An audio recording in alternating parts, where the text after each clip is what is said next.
Today I'm going to be talking about the Weiss DS plugin from Softube, which is based on the Weiss DS1 mastering processor that's been around for a number of years. It's amazing and very expensive. So this is a way we can get an idea of what the de-essing part of the processor does.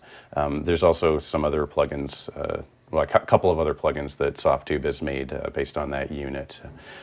So I've been searching for a number of years to find a de-esser that really works for me. Maybe I'm not that good at using these things, but I find that mostly they have weird artifacts and stuff that bother me, and it ends up sounding kind of like my nose is plugged or something. But with this thing, I've had great success. So I tried the demo and I ended up buying it. It's a bit more expensive than the average de-esser, I find, but I think it's totally worth it. So I'm going to start by just going over the controls here on this plugin. So let's see here. So on the left side, you've got the bypass, and then you've got this A and B here. So this is a way you can have two different sets of settings recallable just by clicking the button there. It's got a mid-side mode. This is like ganged, which means that like channel 1 and 2 are together. And if you undo the gang, you can control them separately, which becomes like these two things. And in mid-side mode, that allows you to de-ess the mid and the side separately, which I haven't tried yet, but I can imagine could be pretty cool. So over here, you've got these two bands that you can control separately, and the way that you can do it is like the threshold is down here, but it's also accessible here.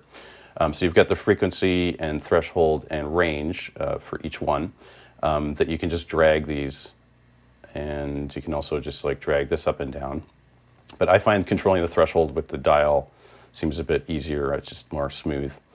Then you've got different kinds of de-essing, so band pass and notch, and up here you've got your high pass.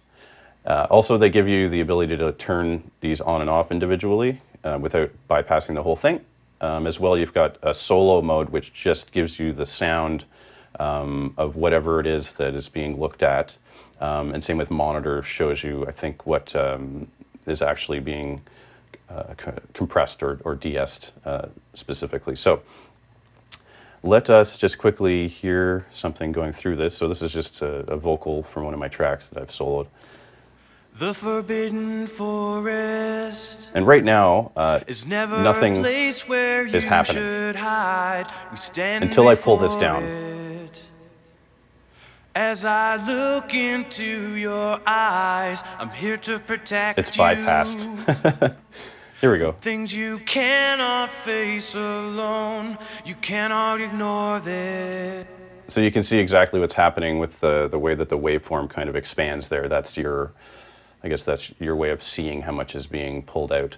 But this is just the default setting. And I've messed around with a few of these presets. And my favorite one is Vocal Hard for some reason, which is actually just based on one of the bands. The two bands is very useful, but this particular one is just a high pass, and then as I pull it down, it just takes the edge off of the S's, which for my vocal has been a problem for a long time. So let's just hear what that does. Forest is never a place where you should hide. We stand before it. As I look into your eyes, I'm here to protect you.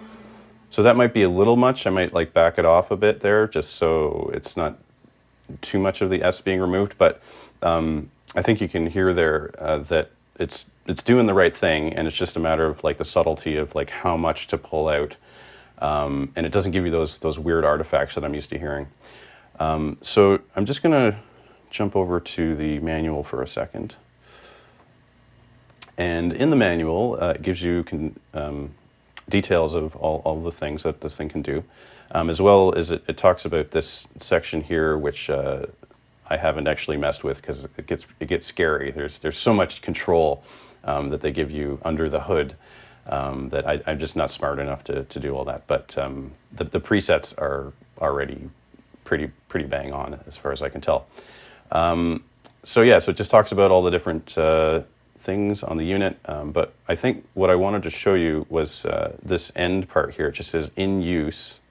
And it says the best way to start using DS is to look through the presets first and tweak the thresholds to match the levels of the program, which I have been doing and I'm happy. The presets provide the starting point for many scenarios. For real-time recording, use low latency tracking, which I haven't actually done any real-time recording through the unit, but I guess you could. And then this part at the bottom is really neat. So often you'll need to use two bands for efficient de-essing in order to tame different resonances in vocals.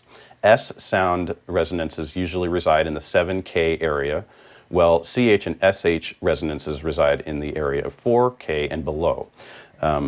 So that's part of why it's cool that they give you the two different bands that you can control. I'm just going to go back to the default again.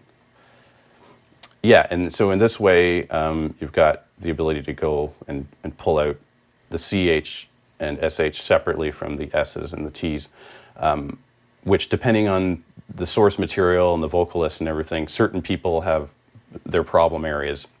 And this is a way of like really forensically getting in there and making it sound good. So I have one other quick thing that I want to show you, which is I recorded just like me talking, and I looked up online a bunch of words that start with T and S and CH and SH and stuff, and just spoke into the microphone so that we can look at that separate from like a singing type of material. Sacrifice, chair, table, shape, sad, chat, tactful. So I've compressed the crap out of this, which is often what you do when you're doing like some sort of voiceover thing. And right now nothing's happening on the unit. But first I wanted to show you how you can make it sound bad, which is funny that with this unit you have to actually try to make it sound bad. And so vocals notch, I think this is the one when I tried, I was able to make it sound that weird sort of nose plugged thing. Sacrifice, chair, table, shape, sad, chat, tactful, shirt, sadness. Let's see if can I widen this? Anyways, it's not doing it. It still actually sounds okay, which is funny. But yeah, normally with a de-esser, I'm like fighting to make it sound normal, but this one, like a lot of it just sounds good, and then you can just go in there and tweak it and pick what you think is appropriate for what you're doing. So Sacrifice. This again is my vocal hard favorite preset. So let's just see if I can get this to sound acceptable. Sacrifice, chair, table, shape, sad, chat, tactful, shirt, sadness, chase, tail, shoe, safe, check, take. Yeah, I like that. It's you can hear it's de-essing, but it's not bad, you know, like check this out. Sacrifice, chair, table, shape, sad. Yeah, there's an S there that jumps out. Sacrifice, chair, table, shape, sad, chat. And there it is with the S tamed. So I love this thing. I'm no expert in de-essing, but I do need to use it on my voice. And if you're thinking about getting a de-esser, this is definitely one that I recommend checking out. Get the demo, try it out on your voice or your productions, and see if it works for you. Thank you for watching, and I'll see you in the next video.